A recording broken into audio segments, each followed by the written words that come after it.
जैसे ये मूवी शुरू होती है हम एक राजा को देखते हैं जो कि अपनी ताकत की वजह से बहुत मशहूर था। इसके पास बहुत सारे सोल्जर्स थे। वो उनके पास जाता है और उनसे कहता है कि तैयार रहो, हम दूसरे किंगडम पर हमला करने जा रहे हैं। वो सब रेडी होते हैं और इस किंगडम पर हमला करने के लिए निकल पड़ते हैं। जैसे ये लोग उस जगह पहुंचते हैं वहाँ का राजा भी उतर आ जाता है और उनसे पूछता है कि तुम सब यहाँ क्या कर रहे हो, तुम सब चले जाओ यहाँ से।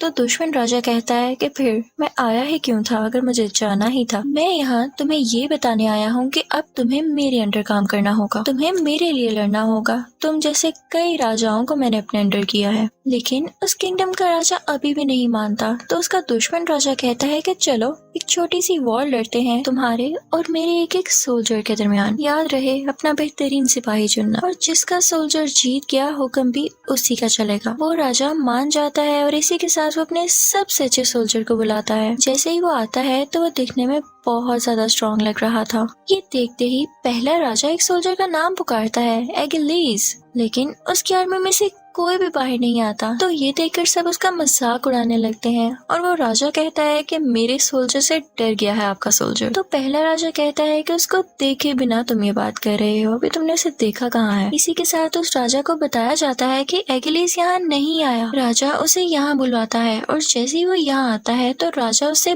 बहुत नाराज होता है। तो एगिलीस कहता है कि ठीक है मैं वापस चला जाता हूँ। तो दूसरे किंगडम का राजा उससे कहता है कि तुम मत जाओ, क्योंकि अगर तुम चले गए तो हमारे दरमियान डायरेक्ट ही एक बड़ी वॉर शुरू हो जाएगी। हम यहाँ ये ऑब्जर्व कर पाते हैं कि एगिलीस अपनी मर्जी का मालिक होता है। वो चाहे तो लड़ता है, वरना अगर उसका दिल नहीं तो वो किसी भी वॉर में हिस्सा नहीं लेता और ना ही वो अपने किंगडम के राजा को अपना राजा मानता है। अब लड़ाई शुरू होती है और एगिलीस उस एरिया में जाते साथ ही दूसरे किंगडम के सोल्जर को पहले ही वार में मार डालता है और फिर सबसे कहता है कि आओ मैं खड़ा हूँ यहाँ और करना है किसी का मुकाबला मुझसे। लेकिन अब तक कोई भी उसका सामना हरगिज नहीं करना चाहता था। दूसरे किंगडम का राजा भी अब समझ चुका था कि मुझे अब सब कुछ इस दुश्मन राजा के हवाले करना होगा। तो वो अपनी कमान एगिलीस को पकड़ाता है कि ये लो, ये तुम्हारे राजा की हुई। तो एगिलीस उससे कहता है कि मेरा किसी राजा से कोई लेना देना नहीं, और ये कहकर वो वहाँ से चला जाता है। अब सीन चेंज होता है और हम एक और किंगडम ट्रॉय को देखते हैं, जहाँ के एक राजा के दो बेटे होते हैं, एक हेक्टर और एक उसका छोटा भाई। हेक्टर भी बहुत फेमस वॉरियर था, बिल्कुल एगिलीस की तरह। उनके किंगडम और एक और किंगडम की बहुत लड़ाइयाँ चल रही थी, लेकिन अब ये लोग उनसे सुलह करना चाहते थे। हेक्टर और उसकी आर्मी वहाँ जाती है और वो लोग इन्हें बहुत अच्छे से होस्ट करते हैं, इन्हें तरह तरह के खाने खिलाते हैं। इस किंगडम का राजा जहाँ पर ये लोग आए थे वो उसका छोटा भाई होता है जिसका एगिलीस सोल्जर था। इस राजा की वाइफ यानी रानी बहुत यंग और प्यारी होती है। अब इन दिनों के दौरान हेक्टर का छोटा भाई उसे पसंद करने लगता है और जब वो टाइम आता है कि हेक्टर और उसका छोटा भाई यहाँ से चले जाएं, तो हेक्टर का छोटा भाई उस रानी को भी अपने साथ ले आता है। हेक्टर को ये बात अभी तक पता ही ना थी, लेकिन उसका भाई उसे कुछ टाइम बाद उसको सारी बात बता देता है। हेक्टर उसे बहुत डांटता है कि हम सुलह करके आ रहे हैं और तुमने एक नई जंग तैयार कर ली। वो फैसला करता है कि वो रानी को वापस छोड़ कर आएगा और माफी भी मांगेगा, लेकिन उसका भाई कहता है कि मैं हरगिज ऐसा होने नहीं दूंगा, ये जहाँ जाएगी मैं इसके साथ हूँगा। अब हेक्टर कुछ नहीं कर पाता और उसे उसकी बात माननी ही पड़ती है। जब उस किंगडम के राजा को ये बात पता चलती है तो वो अपने भाई से कहता है कि ये कैसी सुलह हुई, ये तो सरासर धोखा हुआ। अब मैं इनको नहीं छोड़ूंगा, इन पर हमला करूंगा क्योंकि इन्होंने मेरी बीवी को चुराया है। उसका भाई कहता है कि मैं तुम्हारे साथ खड़ा हूँ भाई। इनफैक्ट वो भी ट्रॉय पर कब्जा करना चाहता था। अब वो लोग चाहते थे कि इस वॉर में एगिलीस भी उन्हें ज्वाइन करे, लेकिन जब एगिलीस से पूछा जाता है तो वो उन्हें साफ साफ मना कर देता है, क्योंकि वो राजा काफी जालिम था और एगिलीस था कूल किस्म का बंदा, इसलिए वो उसके लिए लड़ना ही नहीं चाहता था। रात को वो राजा खुद ही प्लान कर रहा होता है कि किस तरह से ट्रॉय पर अटैक करना है। तो वहाँ एक आदमी उसे कहता है कि एगिलीस के बगैर ये तो इम्पॉसिबल है। तो वो आदमी उसे कहता है कि आप उससे बात तो करके देखेंगे, बहुत बड़ी वॉर होने वाली है। तो वो राजा एगिलीस के पास एक आदमी को भेजते हैं जो जाके एगिलीस से कहता है कि ये हमारी इज्जत का मसला है, ये बहुत बड़ी वॉर होने वाली है और अगर तुम हमारे साथ लड़ोगे तो लोग तुम्हारा नाम हमेशा याद रखेंगे और तुम यही तो चाहते हो। एगिलीस चाहता भी यही था। तो ये सुनकर वो खामोश हो जाता है। एगिलीस मशवरा करने के लिए अपनी मदर के पास जाता है तो उसकी माँ उससे कहती है कि ये जंग बहुत भयानक होने वाली है और कोई नहीं जानता कि अगर तुम यहाँ जाओ तो वापस आओ भी या नहीं। लेकिन एक बात जरूर है, अगर तुम इस जंग में मारे गए तो लोग तुम्हारा नाम नाम रहती दुनिया तक याद रखेंगे। अब हम देखते हैं कि ये सब लोग उस जंग की तैयारी में बहुत सारी शिप्स लेकर निकल पड़ते हैं। दूसरी तरफ हम हेक्टर को देखते हैं जो कि अपने फादर के पास जाता है, यानी ट्रॉय के किंगडम के राजा के पास। वो कहता है कि हमें उस राजा की बीवी को वापस छोड़ाना चाहिए, इससे पहले कि बहुत बड़ा हमला हो और हम सब मारे जाएं। तो ट्रोय का राजा कहता है कि इसमें उस रानी की भी तो मर्जी थी और मैं किसी का दिल नहीं तोड़ सकता। तो हेक्टर कहता है कि एक दिल टूटना हजारों लोगों की जान जाने से बेहतर है, लेकिन वो राजा उसे वापस भेजने पर तैयार नहीं होता। तो आगे से हेक्टर कहता है कि आप जानते भी हैं कि वो दोनों राजा कितने जालिम हैं। वो अपनी बहुत बड़ी फौज के साथ यहाँ पर आएंगे और हमें मार डालेंगे। तो ट्रोय का राजा कहता है कि बेटा, आज तक हमें कोई हाथ नहीं लगा सका क्योंकि हमारे किंगडम की दीवारें हैं ही इतनी ऊंची, और तुम फिक्र नहीं करो, वो जितनी भी फौज ले आए हमारी दीवारें इतनी मजबूत हैं कि कोई अंदर नहीं आ सकता। लेकिन हेक्टर अभी भी बहुत परेशान था क्योंकि कहीं ना कहीं वो जरूर जानता था कि ये आगे जाके बहुत बड़ा मसला होने वाला है। दूसरी तरफ हम देखते हैं कि वो दोनों राजा ट्रॉय किंगडम पर हमला करने के लिए बहुत सारी शिप्स लेकर और आर्मी लेकर निकल पड़ते हैं, लेकिन समंदर में उनके बहुत आगे एक और शिप होती है। उन्हें पता चलता है कि ये शिप तो एगिलीस की है। राजा कहता है कि अब क्यों आया है ये, कहीं इसका कोई और मकसद तो नहीं है, ये इसलिए तो नहीं आगे ये वहाँ जाकर खुद वो जगह फतह कर ले। अभी वो लोग ये सोच ही रहे होते हैं कि एगिलीस वहाँ पर पहुँचकर उन सब सोल्जर से खुद ही लड़ना शुरू हो जाता है। उसकी इतनी शानदार लड़ाई देखकर शिप में मौजूद सारे के सारे सोल्जर उसका नाम पुकारने लगते हैं, उसे चीयर अप करने लगते हैं। ये देखकर राजा को काफी गुस्सा आता है कि हमेशा से ऐसे हुआ, जितने भी वॉर्स हमने लड़ी उसमें एगिलीस का ही नाम लिया गया, किसी की नजर में मेरी कोई इज्जत ही नहीं है। एगिलीस अंदर जाके वो सब जगहों को लूट लेता है और तभी वहाँ पर आ जाता है हेक्टर। एगिलीस उससे कहता है कि मैं तुमसे नहीं लड़ूंगा, असली वॉर कल स्टार्ट होगी तुम्हारे और हमारे दरमियान। फिर हम देखते हैं कि एगिलीस एक खैमे के अंदर चला जाता है और वहाँ पर एक लड़की होती है जो कि रो रही होती है। उसे एगिलीस के लोगों ने ही दूसरी औरतों के साथ कैद किया था। वो इनफैक्ट हेक्टर की कजिन थी। वो कहती है कि तुमने हमारे लोगों को मारा, हम इसका बदला जरूर लेंगे। एगिलीस उसके पास जाता है और कहता है कि तुम्हें मुझसे डर लग रहा है।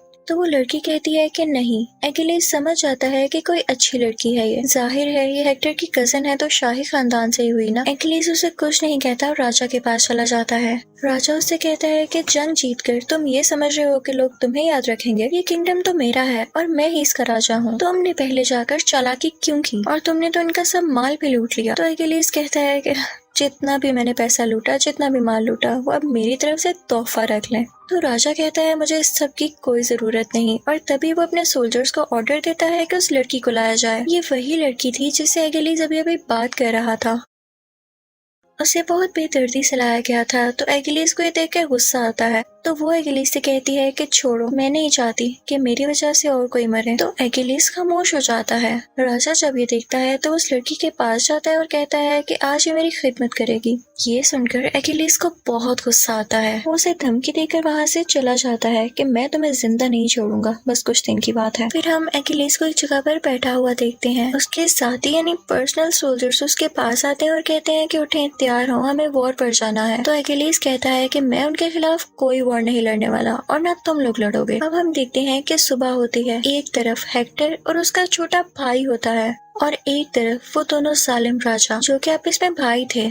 अब वो राजा हेक्टर से कहता है कि तुम्हारा छोटा भाई मेरी बीवी को पसंद करता है, तो क्यों ना हम दोनों में ही वॉर हो जाए और जो इस वॉर को जीतेगा वो उसको अपने साथ ले जाए। अगर मैं हारा तो मैं यहाँ से चला जाऊंगा, ये वादा है मेरा। लेकिन उस दुश्मन राजा को ये बात चुभने लगती है क्योंकि वो तो ट्रोय पर कब्जा करने आया था। तो वो अपने भाई से कहता है कि तुम हेक्टर के छोटे भाई को मार देना ताकि हम ट्रोय पर कब्जा कर सकें। अब हेक्टर के छोटे भाई और उस राजा में जंग स्टार्ट होती है। वो बहुत बुरी तरह लड़ते हैं। अब वो राजा हेक्टर के छोटे भाई को मारने ही वाला होता है कि हेक्टर बीच में आके अपने भाई की जान बचा लेता है और उल्टा उसी राजा को मार देता है। उस राजा का भाई कहता है कि इन पर अटैक कर दो। उसके सब सोल्जर्स उस पर हमला करने लगते हैं, लेकिन क्योंकि आज एगिलीस इनके साथ नहीं था तो ये लोग हारते जा रहे थे। इनके काफी ज्यादा सोल्जर्स मर रहे थे। सब सोल्जर्स डर जाते हैं और कहते हैं कि हम तो राजा की बीवी को छुड़ाने आए थे, लेकिन अब जब राजा की डेथ हो गई है तो फिर इस वॉर का क्या फायदा है। दूसरी तरफ हम देखते हैं कि उस राजा ने यानी जिस राजा की डेथ हो गई है उसके भाई ने उस लड़की को कुछ सोल्जर्स के हवाले कर दिया था, यानी वही लड़की जो हेक्टर की कजिन थी। वो सोल्जर्स उसे टॉर्चर कर रहे होते हैं, उसके साथ बदतमीजी कर रहे होते हैं और तभी वहाँ पर एगिलीस आ जाता है और उन्हें मार देता है और फिर उसे अपने साथ खैमे में ले आता है। वो दोनों आपस में बातें करने लगते देखते हैं तो अखिलेश उससे कहता है कि तुम परेशान नहीं हो, हर चीज टेम्परेरी होती है,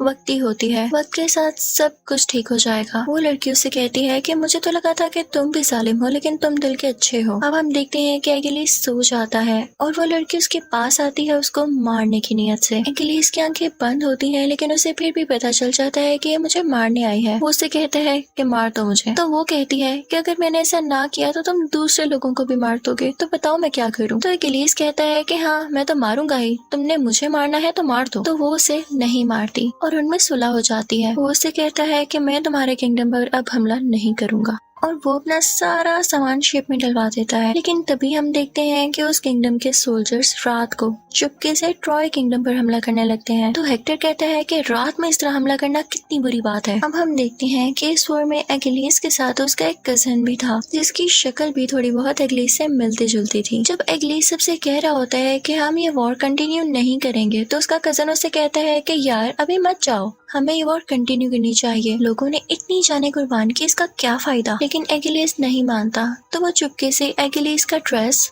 शील्ड और तलवार वगैरह लेकर खुद ही वॉर में चला जाता है और सोल्जर से कहता है कि चलो वॉर शुरू करते हैं। सब लोग यही समझते हैं कि शायद ये अखिलेश है और उसके पीछे जाने लगते हैं। लेकिन जैसे ही उसका सामना हेक्टर से होता है तो हेक्टर उसे मार देता है और बहुत खुश होता है। उसे लग रहा था कि उसने अखिलेश को मार दिया, लेकिन उसे पता चलता है कि ये तो उसका कजन था। अब ये बात जब अखिलेश को पता चलती है तो उसे बहुत गुस्सा आता है और वो ट्रॉय किंगडम के बाहर जाके खड़ा हो जाता है, उनकी दीवारों के बाहर। वो हेक्टर को आवाजें देने लगता है और अब हेक्टर बाहर आ चुका था। उन दोनों में बहुत लड़ाई होती है। यहाँ पर अखिलेश हेक्टर को हमेशा के लिए मौत की नींद सुला देता है, उसे मार देता है। फिर अखिलेश हेक्टर की डेड बॉडी को घसीटता हुआ अपने साथ ले जाता है।